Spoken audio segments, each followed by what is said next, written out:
Running allows you to experience a landscape really viscerally. You move through it, slowly, but also you're able to cover so much distance that you can experience different ecosystems. It feels very migratory in and of itself. I love it. It's animalistic.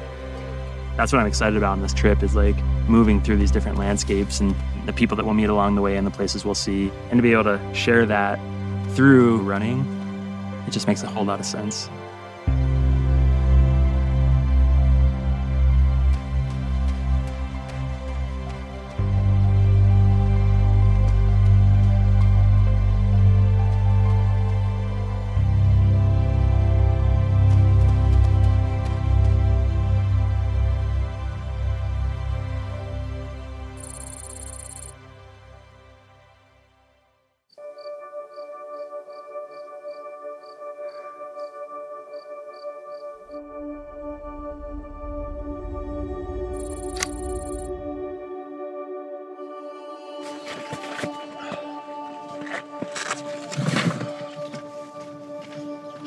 This is incredible.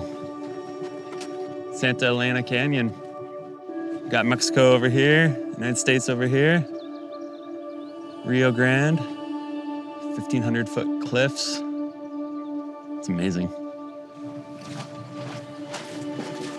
Bienvenido a Mexico. It's incredible. Very nice. Very warm. Oh, wow. Yeah, this is not Montana water. No, not really. No, this is really nice. You can swim here. Yeah. Wow. This side of it is called the Rio Grande, and the other side is called Rio Bravo. Rio Bravo in Mexico. So they have Rio Bravo and different Rio names. Grande is the same. I did not know It's that. the same river. Yeah. It's really nice to be here. Homeland. You're back Homeland. It feels the same.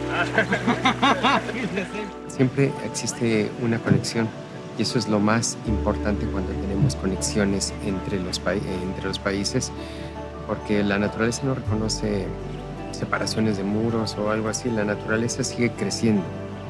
First time in Mexico, Sean. First time in Mexico, come on. Oh, yeah. Welcome to Mexico.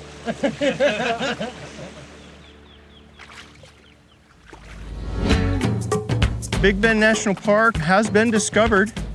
You know, we used to be considered one of the least visited national parks in the country. Yeah, we have almost 500,000 visitors here now. It's a park for, learning about nature, challenging your outdoor skills, where you just feel small right away. I mean, it's huge open spaces.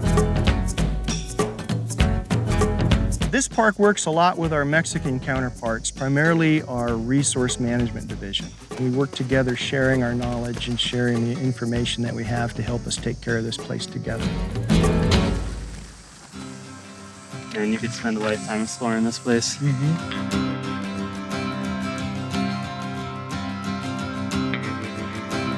So we just left, and we are headed to Hachira.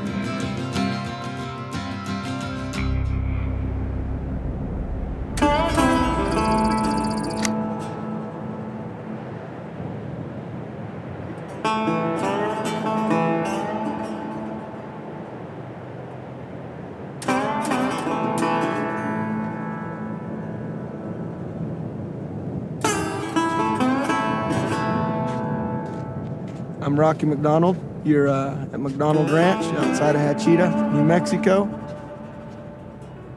I was born and raised in Colonial Wars, Mexico, and be a dual citizen. In America, I'm not really sure we recognize a dual citizen. You're either American or you're not. So right now I'm in America, so I'm American. I've been all over the place, and I don't know, something just keeps drawing me back to old Hachira. Nobody messes with me, I guess. Population, I hear it's 49 people. And my wife, her family's from Los Olivos, and we have a restaurant. And in the restaurant, we sell all of our beef. Come on! Come on! Come on!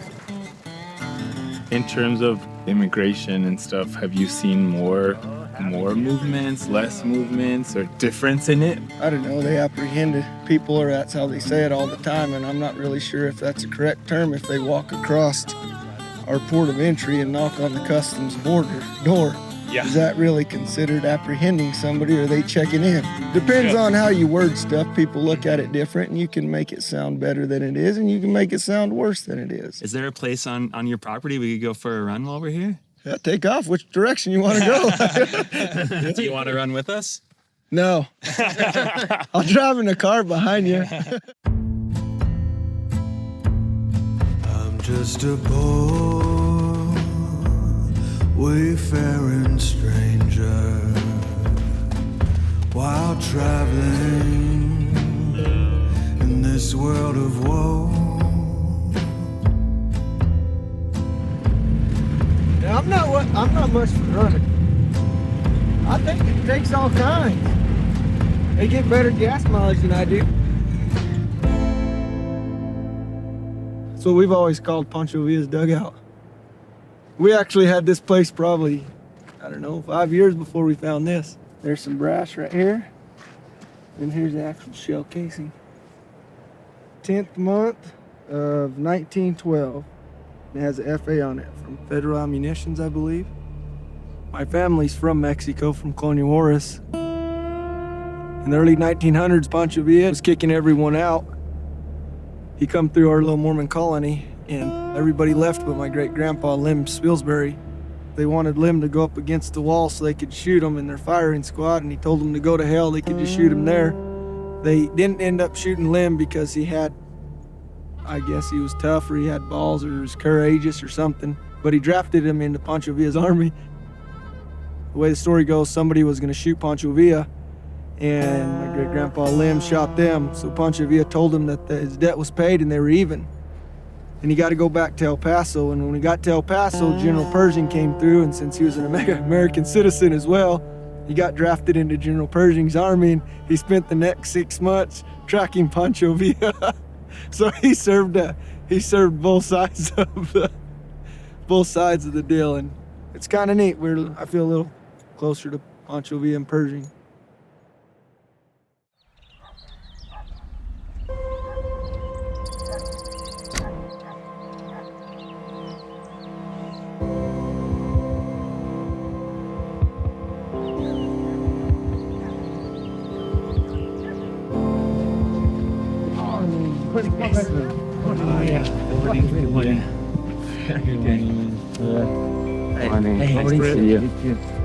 Awesome runners. There's Mario. Yeah, how's it going? You guys are running with us? Yeah, ready to go, man. To the O'odham, this is a living, thriving place for us. They're sacred sites that we connect to. Runners were always held in high regard because they carried messages from communities to communities. They shared stories along the way, and I've heard it several times that when you're running on the land, one footstep is a prayer, the other is a blessing.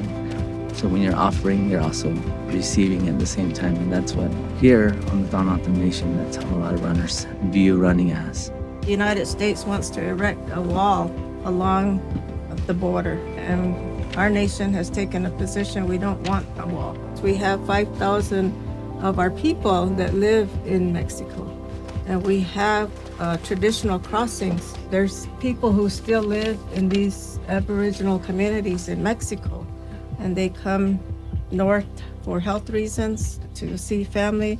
There's cultural resources and historical sites in Mexico, and so it's important to maintain that solidarity with our people. We're here in the village of Comoya. This is where I grew up. I did a lot of running out here and mostly chasing cattle so I can go ride them. As I grew older and started to race more, it was a playground for me. It's rough, but it's good though. It always kept me connected. As we do travel through communities and we pick up stories along the way, what would your wish be for us in carrying that message along? We're here. That we have still a very vibrant culture, tradition that makes up who we are as O'odham. when anything comes, to try to disrupt, we hope that not only our messages are being heard on why we need to keep this land as it is, but the messages of all these other people that you encounter.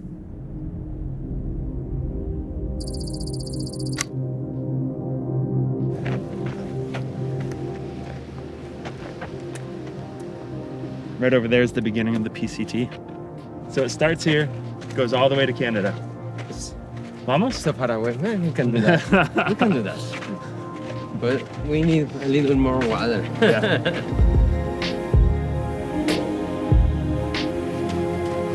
I've just been reminded of how important it is to get out of my comfort zone, to spend time with people who have just a completely different culture and background, but also to celebrate the things we have in common. And if we're lucky enough to do it shoulder to shoulder, running along a dirt road, a trail, a border wall, I'll be a better person for it.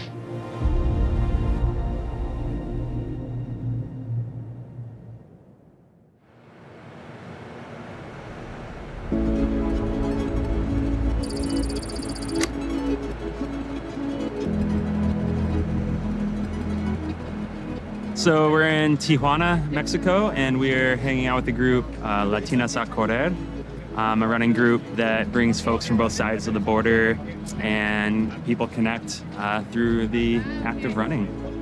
It's an organization that I started 6 years ago in San Diego to encourage the Latino community to start running as a healthy lifestyle. I'm very excited, muy emocionado de estar aquí corriendo con un grupo de corredores latinos. I'm so excited, man. Really.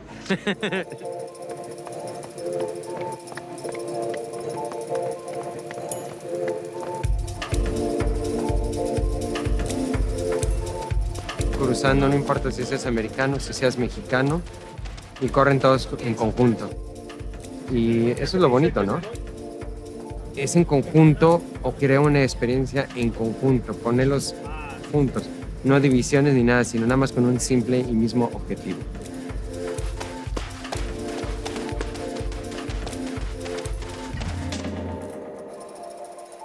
So this wall belongs to Mexico. The other wall belongs to the US. And in between, it belongs to both countries. We want to be united as a runner. And borders won't stop us.